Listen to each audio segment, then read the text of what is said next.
A House Divided. This is going to be a commentary rather than a Bible study.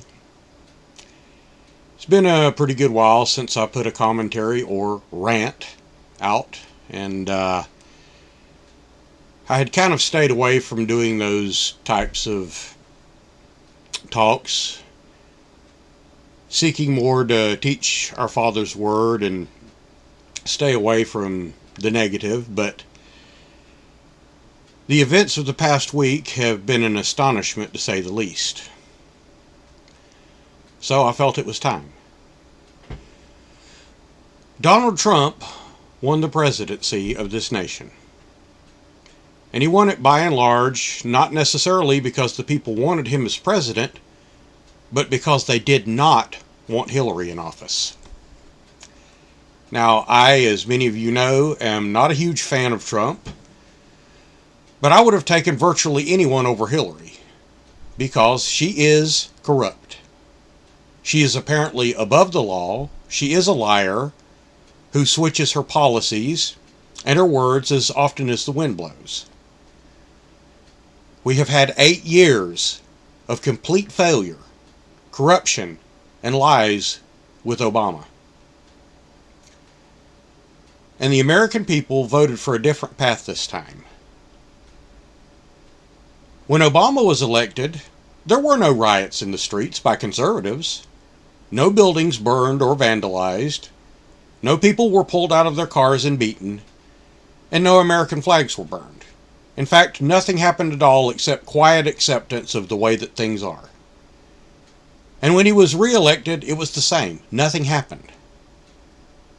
Because people who are conservative-minded, law-abiding, taxpayers who have to pay for all this mess to be cleaned up do not go out and wreck their country just because someone that they did not want in office got elected. Now, according to which polls you care to believe, 46.9% of the country did not even vote in this election. That's almost half.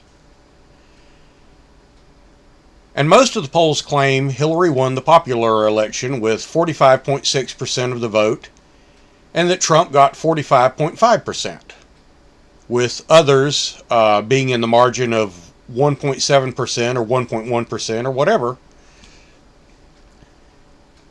And of course, with that, there is the usual error of margin, or margin of error, of 3%, which can go either way. But because Trump won,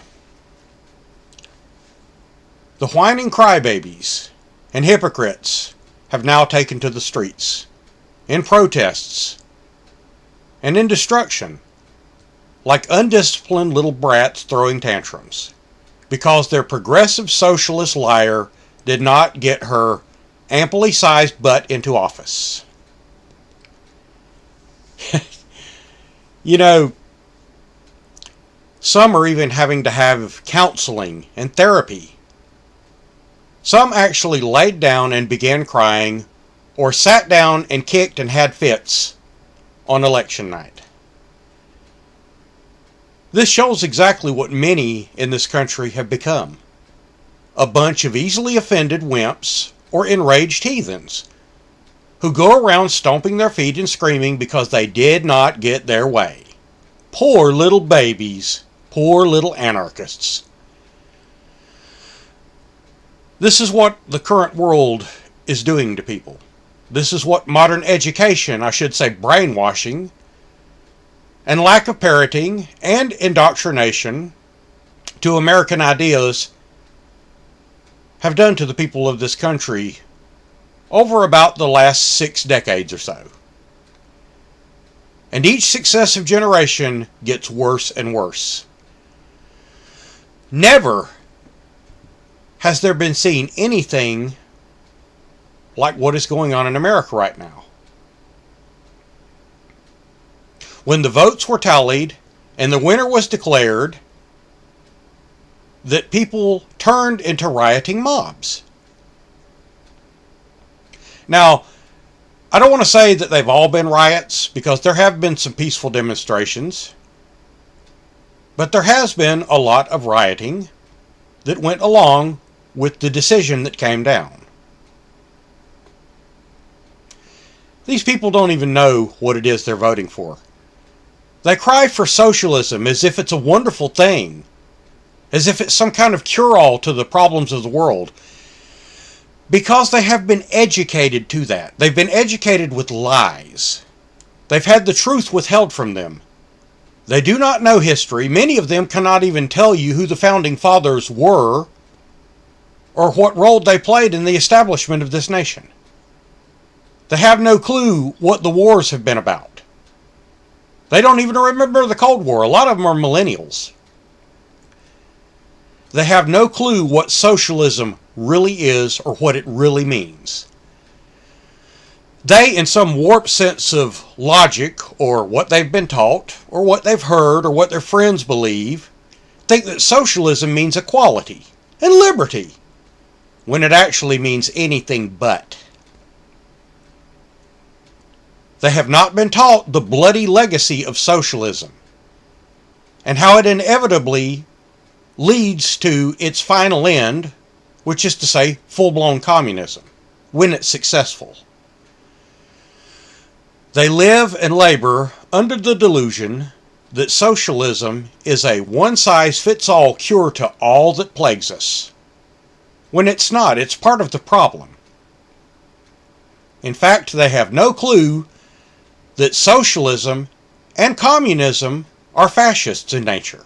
Or at least most of them don't. Some of them maybe do, but they don't care. They think there's a new socialism, a new, kinder, gentler socialism. And this is because of what they have been taught.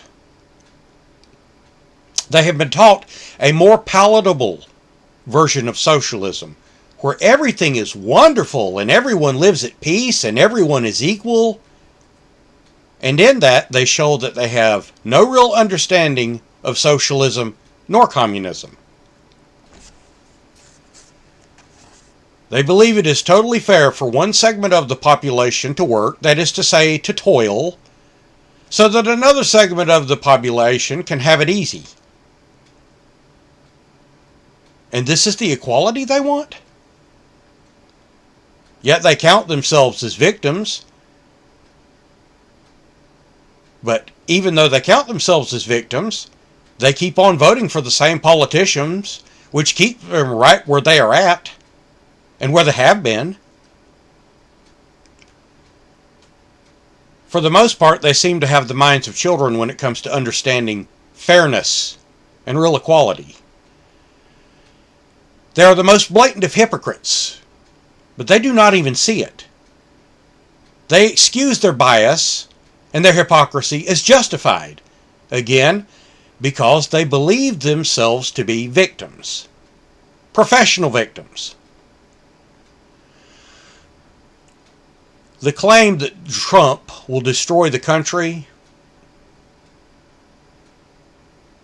is kind of ludicrous, coming from people who do go out and destroy, who loot and pillage and burn cities, and destroy and vandalize property, and beat innocents, and burn the American flag. They're disrupting things, I guess, thinking that they're going to change the outcome of the election.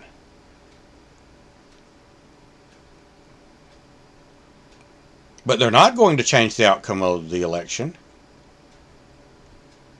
no matter what they do. So what do? They go out and they bitch and piss and moan and whine. Excuse my language.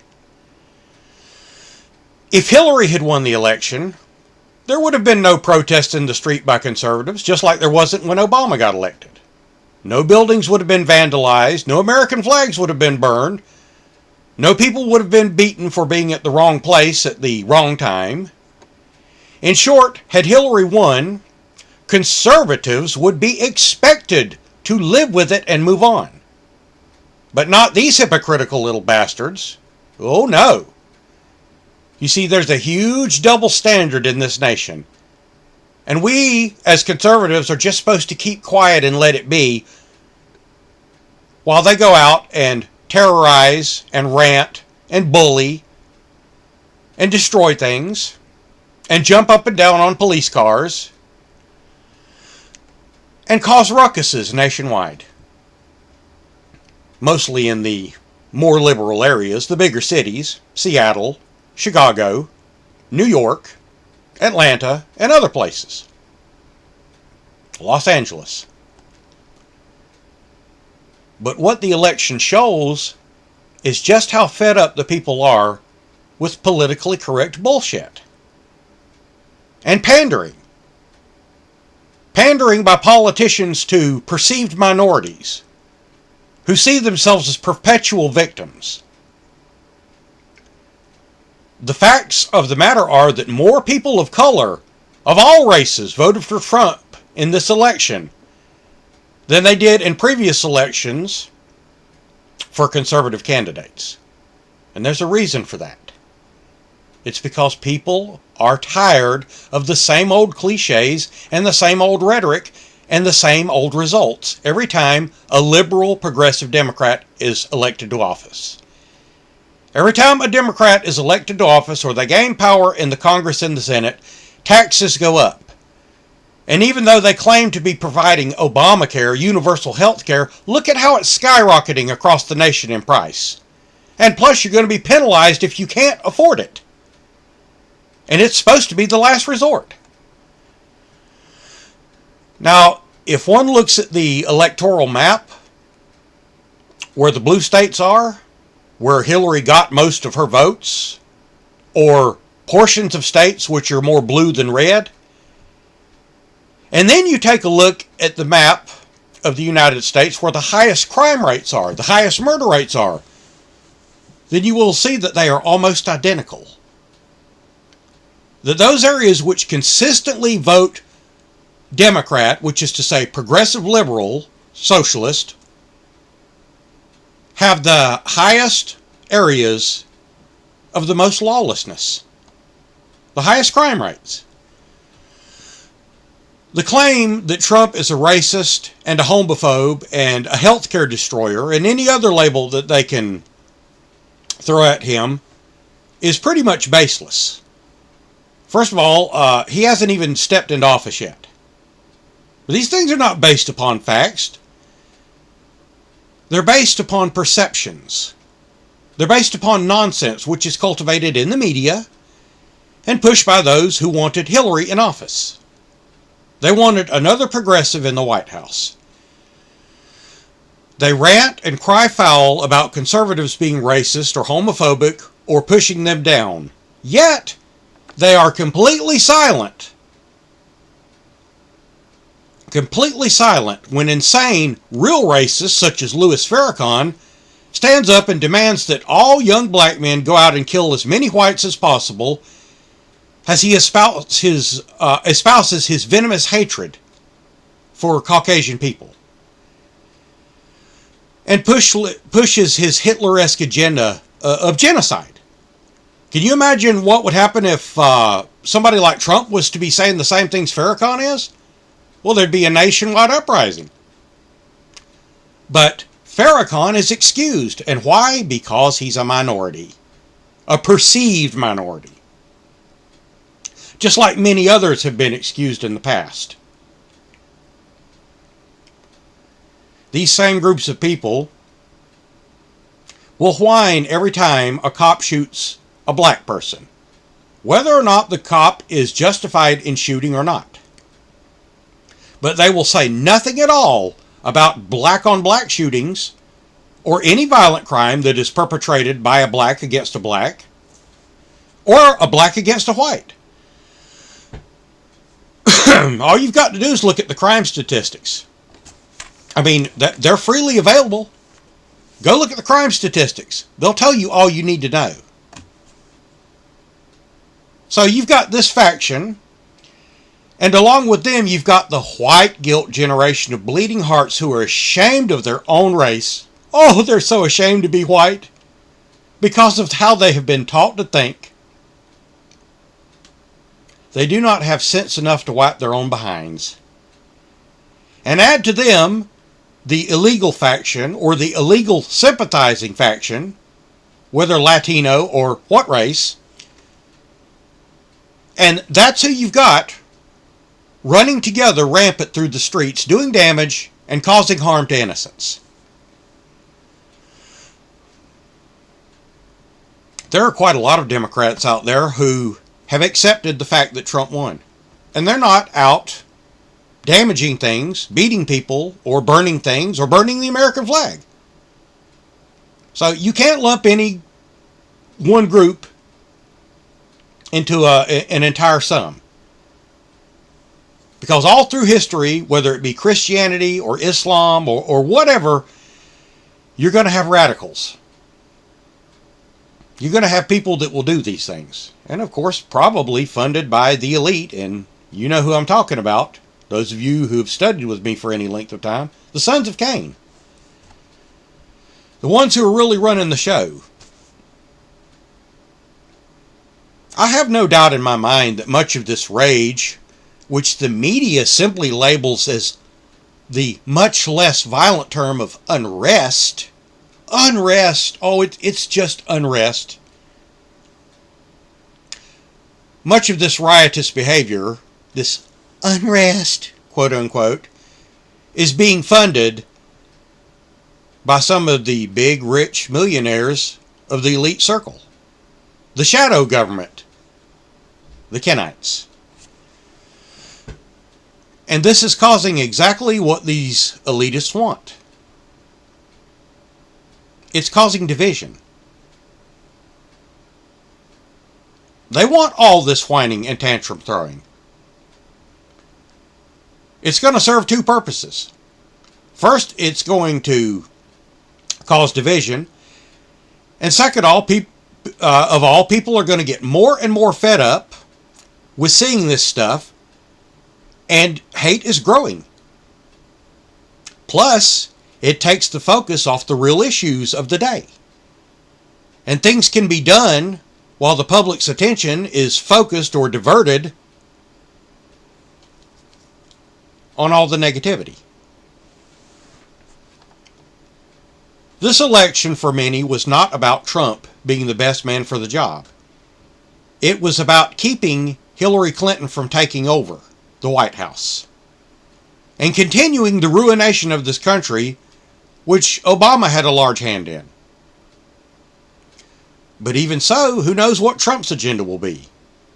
I mean, yes, he says all the right things, but he's also very wrapped up in big money. And you know, often you can trace the troubles of the world or the biggest corruption by following the money trail. So it remains to be seen what Trump will do. Now, speaking of hypocrisy on parade, I was a little bit astonished to see that the entire Bush family, including George H.W. Bush and George W. Bush and Jeb Bush and Prescott Bush, in other words, the whole clan of Bushes, endorsed Hillary. Since when do self-labeled conservatives who have stood against the Clintons endorse a Clinton who is a progressive liberal socialist for president? That of itself speaks volumes to me. It tells me that there's a bigger agenda behind this. But that's good, because the Bushes have now revealed their true colors. You know, maybe all this skull and bones and Bohemian Grove conspiracy nonsense is not so nonsensical after all. Maybe a lot of the things which have been said about President Bush are not so nonsensical, now in hindsight. I'll tell you for this, I will not vote for another Bush. No Bush will ever get my vote again, even if they are the lesser of two evils. Any respect that I had left for the Bushes, which was not much, even though I have voted for them in the past, because again, lesser of two evils, but any respect I had for them is now gone. that they would put their endorsement behind Hillary Clinton. I mean, that's like voting for communism in my book. At least it's like voting for socialism. So let the little crybabies rant and squirm. Let them throw their little tantrums and hissy fits until they get tired and go home. They're just making manifest to the world how ignorant and blind they are. And in that is the revelation of how misled and misguided human beings can be, though they think to hold some kind of moral high ground. A good lesson for those of you who know the truth about the coming of the Antichrist. You're going to see much more deception in those times. If you think this is bad right now, just wait. And wait and see how the election are treated, who do not bow a knee to the false one when he comes. People have forgotten history. They have been taught not to think. They have been brainwashed. I would say that I guess some have just forgotten the lessons of history, but I think it's more that they've never been taught the lessons of history. As to how socialism has been sold to the world many times before and has failed miserably every place it has been tried. Oh, sure, there are some socialist nations which have not yet fallen, because socialism is not a system that fails overnight. Socialism is a long-term plan by the elite, and again, you know who they are, to bring about their one world utopia, their one world government, their new world order. They have brought about many of the wars, whether religious or territorial, in the history of the world. But specifically, in the last couple of 100 years, they brought about the overthrow of Russia, 1917-1918, where the monarchy of Russia, which was Christian, were murdered, and people thought that they were fighting the war of classes. In other words, it was the elite against the poor. And that's the way of the Kenites. That's how they work. That's their method of operation. And you see it manifest going on right now. The people of Russia thought that they would have more power. And surprise, surprise, they ended up, in short order, living in a communist dictatorship of fascism, where they had to build walls to keep them in many cases. We saw this in East and West Germany.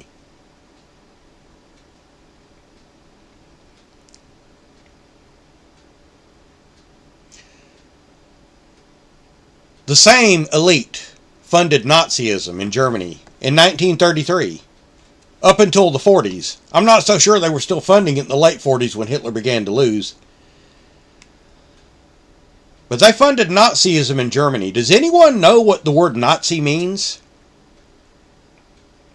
Well, of course they know if it's connected to neo-Nazi and white power and white supremacist, because they're taught that, because that involves hate. But they have no clue about the originals, the original Nazis. The original Nazis were the Socialist Party of Germany. They called it the People's Party. A nice liberating sounding name, a political, patriotic German sounding name. Nazi. It meant the National Socialist Party. And of course, it promised freedom and liberty, and they were going to expand Germany and build a new Reich. And what happened? Oh yeah, they built a new Reich. They brought war and destruction and the end of Germany as its own state for many years. These protests going on right now in our country remind me of the Light of Long Knives. If you do not know what the Night of Long Knives is or was, then go Google it. Go look it up. Only look at several sources so you get to the truth. Because it was the end of German democracy. And it was the beginning of the oppression of many peoples. And it was the beginning of war. Maybe history's repeating itself. The list goes on at what socialism has ruined and its many failures, which ended up in blood conquest for territory. In Korea, China, Vietnam, Indochina, Cuba, as well as many of the South American countries. They've all become dictatorships in one way or another. They've all oppressed their people. Now, some will say, yes, but look at China, how they're prospering, because even though they're a communist country. Well, it's a lie. They're not prospering. More Chinese live in poverty than you can possibly imagine. And they work for pennies on the dollar, which is why they can afford to export like they do. Which makes China richer and us poorer because we're buying their crap. They oppress their own people to produce. China has had a very, very bloody history in its communist regime and dictatorships and the people that it's put down, just like Russia. They are not a free people like the United States have been. Nor are they like any other nation which is communism or socialism free.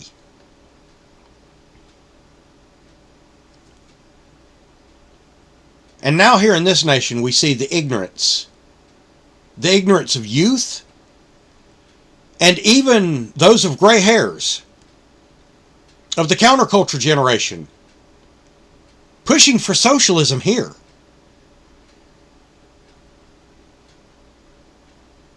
And you have to ask yourself, are these people retarded? No, they're just too blind to see. They're too manipulated and indoctrinated to use their gray matter of their brains to think about what it is that they are supporting and endorsing. And why? Because it was presented to them in a nice, pretty wrapper.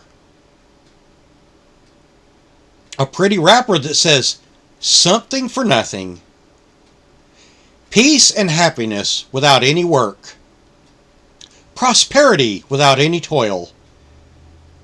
And of course they delight in that to no end, which is why they support it, which is why they keep voting for Democrats.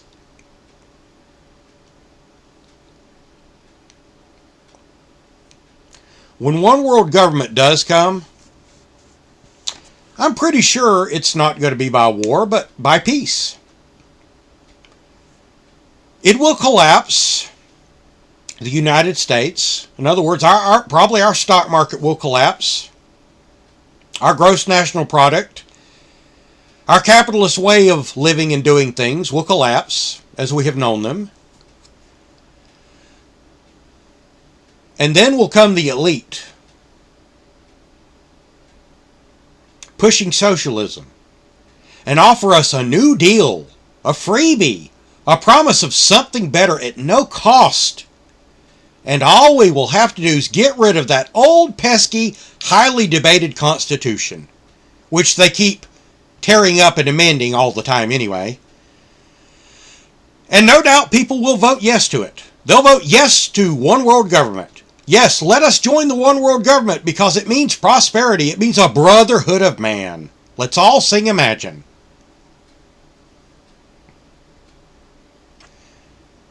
They will vote yes to one world government as blindly as they now vote for a socialist communist to be their leader, who promises them everything, but delivers them nothing.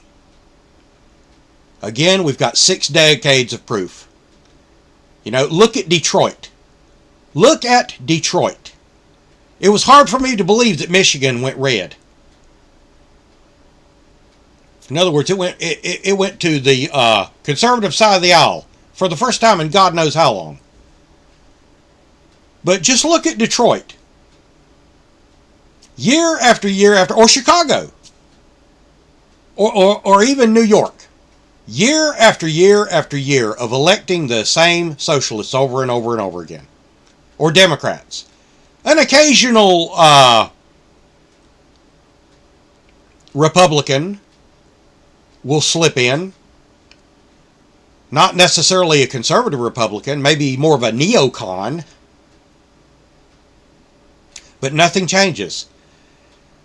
Detroit now is in the biggest ruin that it's been in, and all you've got to do is go and look at what's going on there. At the factories that have closed down, the neighborhoods that are all in shambles, the old stately houses which are now boarded up.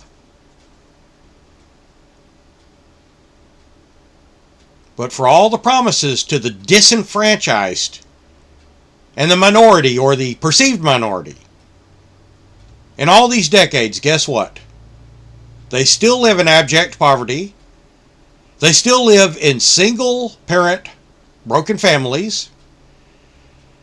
They're still subject to having to live off government entitlements. In other words, having the government wipe their noses and their bottoms for them. Whereas other minorities who got out of the system and learned the benefits of toiling and working and not whining became successful and made their own way. And for it, do you know what they got? They got labeled as pawns to the man, Uncle Toms, and a bunch of other terms which shall not be repeated here. It is time for people to grow the hell up and start acting like adults. To act as though they have some modicum of civility about them. To accept that Trump is the president-elect and to get the hell over it. All of this whining, and all of this whining that's been going on even before the election, all of this Occupy movement and Black Lives Matter movement, and all this other crap that's been going on has not accomplished one thing but to show sensible people what foolish people look like. Only what's really happening is the up-and-coming generations are being brainwashed and indoctrinated to believe the same way as these radicals. And pretty soon they're going to be of voting age. So it doesn't matter how the world reveals to us how stupid people can be. People love stupidity. People love darkness rather than light.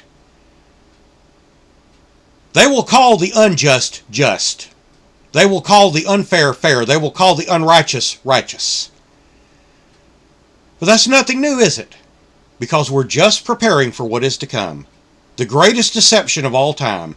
What you're seeing, my friends, are the building blocks of Mystery Babylon as they go up. And we're not going to stop it. Nor should we try to stop it. The only thing we can do is vote our conscience and try to live as best we can by the law as it's afforded to us.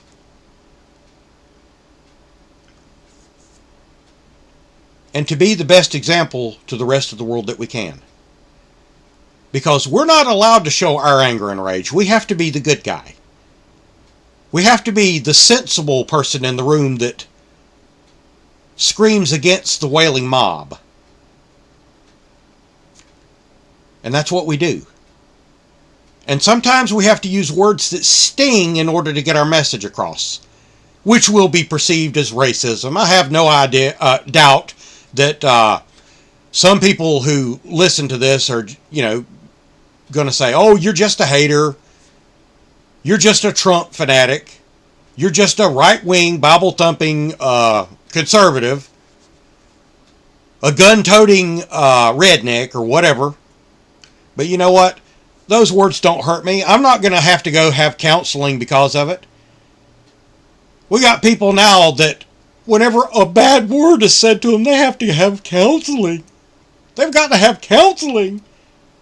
And the person who said the bad word has got to have tolerance classes. Oh my God, when did words get such power?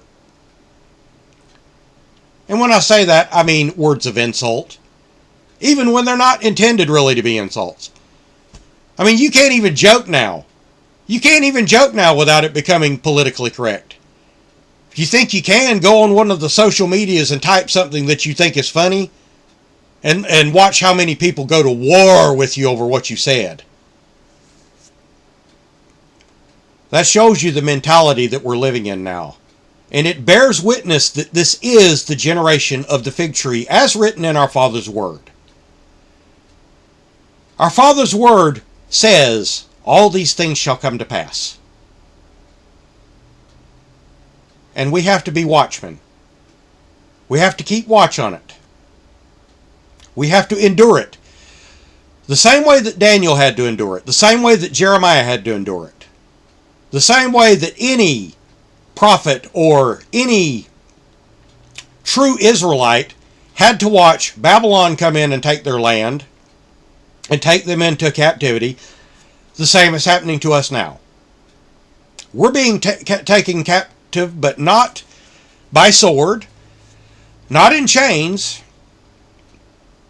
but by dark sentences, by dark powers, by agendas, by double standards, by political correctness, I should say,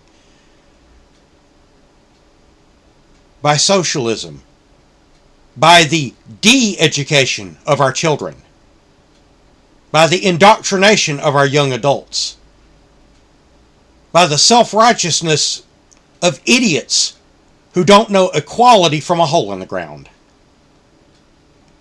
who don't know righteousness from wrong.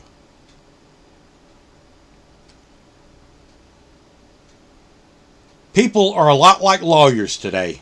And this is not to say that every lawyer is bad, but in my book, we have a juris system where someone who has committed murder has to be defended, because that's the way it works.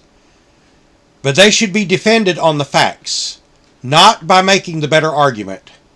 And some lawyers have gotten murderers off simply because they were able to dupe a jury into believing that the person was innocent when they knew damn well they were guilty.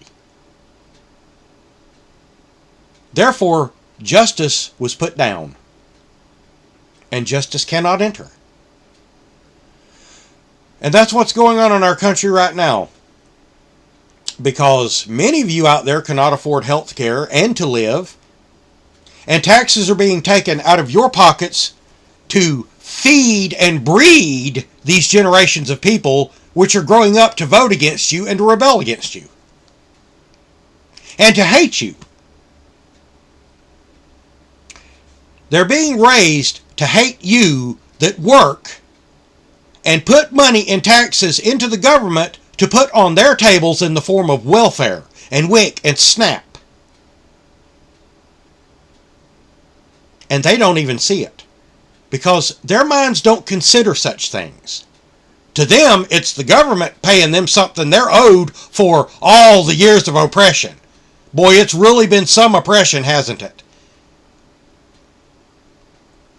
Well, my great-great-great-great-great-great-great-great-granddaddy was a slave who built this country, and on his back was this country built, so I deserve something for that.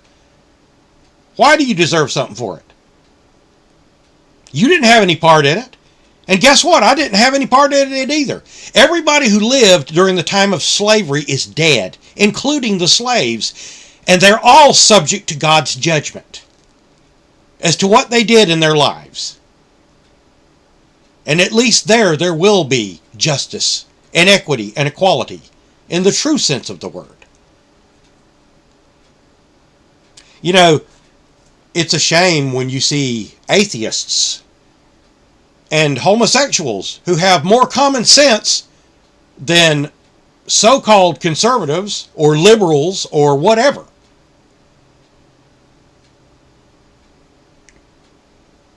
I mean, if you are on social media, then I know that you have seen some of these people speaking out against all this madness. And even though they may be gay, or even though they may be an atheist or agnostic or a humanist or whatever, they can at least recognize common decency. Again, you can't lump all into one sum. It just won't work. Because every soul is different. Every soul can be indoctrinated one way or another. Every soul can be duped in one way or another.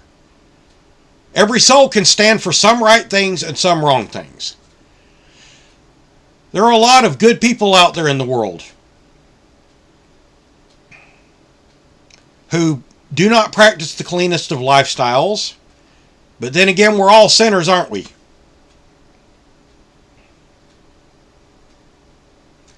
This is not a movement about homosexuality, or black and white, race, or Latino, or Asian, or any other race. It's not even really that political when you think about it, except for the fact that it falls along political lines of the two-party system. The two-party system, which, either way we go, had Hillary been elected or had Trump been elected, as he was, we're still headed for world government, and there's no way around that. How do I know that? Because it's written in our Father's Word. Maybe, possibly with Trump, we'll get there a little easier as far as what we have to endure. I don't know. He may turn out to be just as bad as the worst Democrat in the first 100 days of his presidency. I don't know. I do know that the Kenites often practice giving heroes to the needy. They create the need, they create the poverty, they create the situations, and then they give you a hero to fix it and make it all better. Is that what they're doing now with Trump? I don't know. Because I do not know everything. I'm not a know-it-all. But I can recognize common sense. Trump was elected not because he was probably the best guy for the job. He is very egotistical. He did everything he could to sabotage his own campaign by shooting his mouth off. But when it comes down to it, he still said all the right things.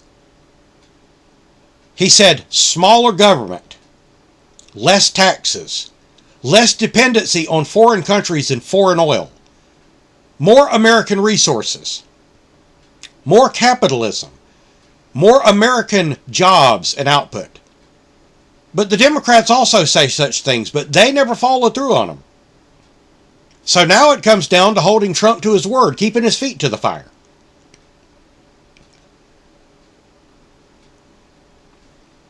This is not an endorsement of Trump. This is simply a talk on what is going on in this country. And what a sad state of affairs it is. All I can say is, may God bless the great United States of America and forgive us for our ignorance and our blindness and our sinning stupidity, and put light into the eyes of those that walk in darkness. Thank you for listening. May God bless you and keep you through these times of trouble. This has been Just Thoughts.